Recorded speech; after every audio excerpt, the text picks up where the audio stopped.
الرحمن الرحیم صحیح بخاری اور صحیح مسلم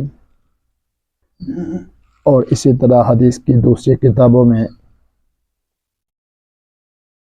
حدیث مبارکہ ہے جس کے راوی ہیں حضرت جریر بن عبداللہ بجلی رضی اللہ تعالی عنہ۔ وہ فرماتے ہیں کہ میں نے نبی کریم صلی اللہ علیہ وسلم سے بیعت کی ہے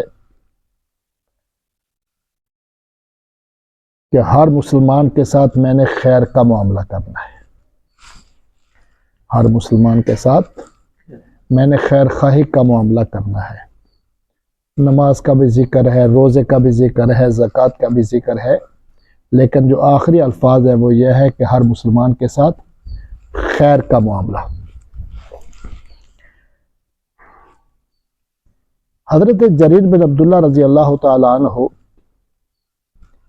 انہوں نے اپنے خادم کو بھیجا کہ ایک گھوڑا خرید کر کے لائے۔ گھوڑا بیچنے والا بڑا مجبور آدمی تھا، پریشان آدمی تھا، اس کی بیٹی کی غالباً شادی تھی، تو گھوڑے کے ساتھ جو گھوڑے کی قیمت طے ہوئی وہ 200 درہم۔ جب حضرت جریر بن عبداللہ رضی اللہ تعالیٰ عنہ کے پاس گھوڑا لایا گیا تو انہوں نے قیمت پوچھی اور گھوڑے کو دیکھا تو انہوں نے کہا کہ نہیں، تیرا گھوڑا تو مہنگا ہے، آپ ایسے کریں یہ گھوڑا مجھے 400 درہم کا دے دے۔ انہوں نے کہا جی 400 درہم کا لے لے۔ انہوں نے کہا نہیں، تیرا گھوڑا اس سے مہنگا ہے، آپ ایسے کریں مجھے یہ 600 درہم کا دے دے۔ پھر میں اچھا بھی 600 درہم کا لے لے۔ پھر گھوڑے کو دیکھا تو انہوں نے کہا نہیں، تیرا گھوڑا تو اس سے بھی اچھا ہے، قیمتی زیادہ ہے، ایسے کرے آپ مجھے 800 درہم کا دے دے۔ خیر، انہوں نے کہا ٹھیک ہے۔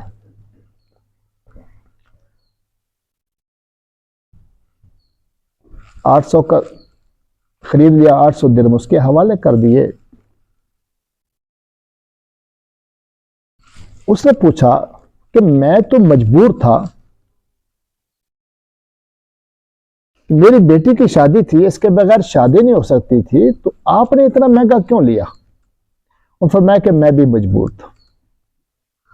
انہوں نے کہا جی وہ کیسے؟ انہوں نے کہا جی میں نے نبی کریم صلی اللہ علیہ وسلم کے ہاتھ پر بیعت کی ہے اور میں نے نبی علیہ السلام سے معاہدہ کیا ہے کہ میں نے ہر مسلمان کے ساتھ خیر کا معاملہ کرنا ہے، اچھائی کا معاملہ کرنا ہے۔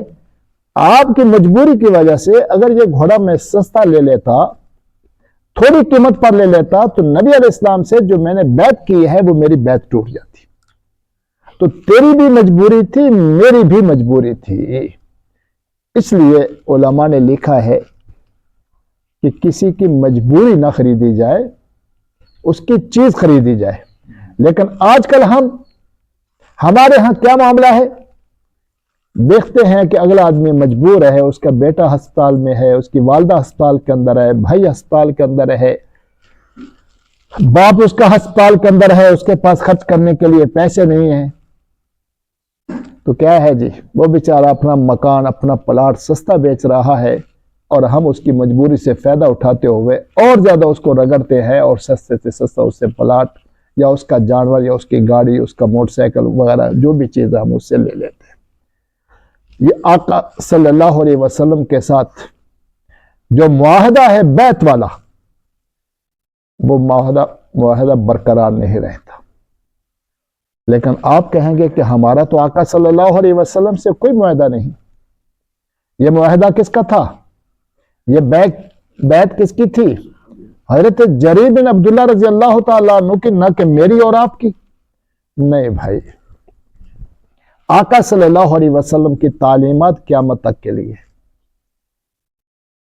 آقا صلی اللہ علیہ وسلم کی تعلیمات قیامت تک کے لیے ہیں۔ جو صحابہ رضی اللہ عنہم نے آقا صلی اللہ علیہ وسلم سے بیعت کی ہے، معاہدہ کیا ہے، اس کے اندر ہم بھی شامل ہیں۔ ورنہ تو یہ نماز روزہ یہ بھی صحابہ کے لیے، ہمارے لیے نہیں، یہ حج زکوٰۃ بھی صحابہ کے لیے، ہمارے لیے نہیں، یہ پردہ بھی کیا ہے صحابہ کے لیے، ہمارے لیے نہیں، یہ جھوٹ سے بچنا بھی صحابہ کے لیے، ہمارے لیے نہیں، یہ دھوکے فراڈ سے بچنا بھی صحابہ کے لیے، ہمارے لیے نہیں۔ ایسا نہیں ہے۔